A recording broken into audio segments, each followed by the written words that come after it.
You know what's funny? Every time I walk into a founder pitch, I already know how it's going to go within the first 2 minutes.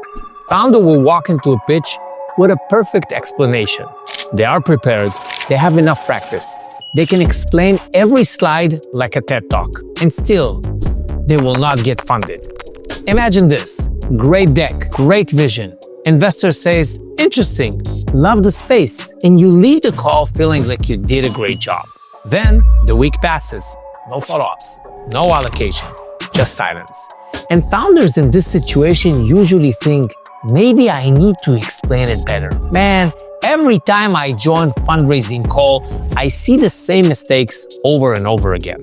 Fundraising is not an explanation game. It's a decision design. Investors don't fund what they understand. They fund startups where they have less uncertainty. So the goal is not just to make it clear. The goal is make the project ready across all fronts so the decision to invest is obvious and can be made without you in the room. And in today's video, I'll share with you why explaining your startup clearly is not the same as making it investable and why most founders confuse the two. My principle is simple. Capital doesn't move when interest exists.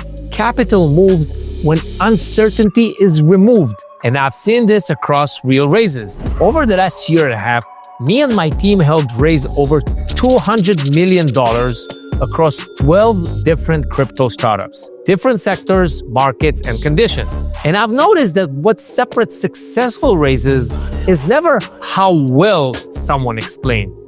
To better illustrate what I'm talking about, I want you to test yourself and answer these questions. 1. If you disappear for 30 days, can the raise keep running without breaking? 2. Can an investor share one page and get yes or no without you on another call? 3. Do you have real capital map? Who will buy, where they will buy, and how they will participate? If any of these are not really, the problem is not an explanation. It's structure. I learned this lesson the painful way. A few years back, I was involved with a crypto project that looked like it was about to pop. The founder was a killer communicator. The community was loud, the marketing was clean, and I did what most people do when they are inside a hype. I optimized the story instead of the rails. We had a demand, but no real capital mapping. We had attention, but a broken purchase flow. We had terms, but nothing an investor could properly review and decide on. So what happened? Calls went amazing. Everyone loved it. Then, when it was time to commit, the entire thing slowed down like a car hitting sand. Not because people didn't get it, because nobody could price the risk. That was the moment I stopped respecting great pitches and started respecting boring structure. Here's the difference in one line. A pitch is designed to impress. An investable raise is designed to survive. If your raise only works when you are always on the call, explaining, reassuring, translating, you don't have a raise. You have a founder-dependent trust. Founder-dependent trust does not scale. It breaks down the moment you are not there. Investors do not want to rely on your presence. They want to rely on the structure. That is why when investors look at a raise, they're not asking, do I understand this? They are asking, what could go wrong and what protects me? So your main priority to have answers on these 5 questions without being asked. 1. Why raise now?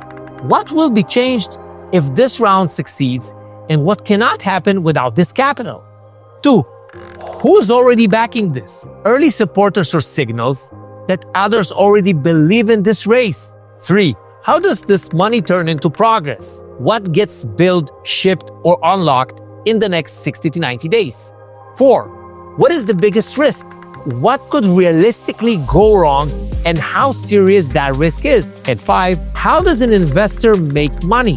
The clear path to upside, liquidity, or value creation. If these answers are unclear, investors do not pass because they are confused. They pass because the risk is not clear. If you are in a pre-raise phase, these are the only steps you need to focus on to increase your chances of a successful raise. Step 1. Establish reality. Stop guessing or exaggerating. Investors get confused and start deeper due diligence when reality is unclear. You need to clearly map what actually exists. Active versus passive community. People or partners who can really bring capital. And realistic capital capacity. Step 2.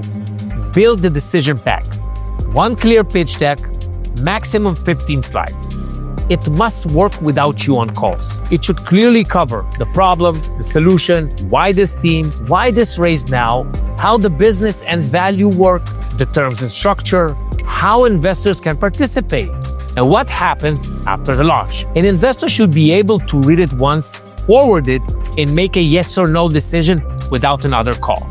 Step 3. Pre-answers risk. Have clear answers ready for unlock pressure, liquidity, regulation, and market timing. If you improvise these on calls, you sound uncertain, even if the project is strong. This is why structure matters more than explanation. So let's quickly recap. It's not only about explaining better, it's about removing uncertainty. It's not only about sounding confident on calls, it's about showing a clear, predictable structure. And of course, it's not about more calls. It's about to be prepared on all project fronts to make the decision easy. Build your raise so it can be reviewed, shared, and decided on without you in the room. That is how serious capital moves. And if you want a quick review of your current raise, DM me on X or on LinkedIn. You can find my links in the description. See you in the next one.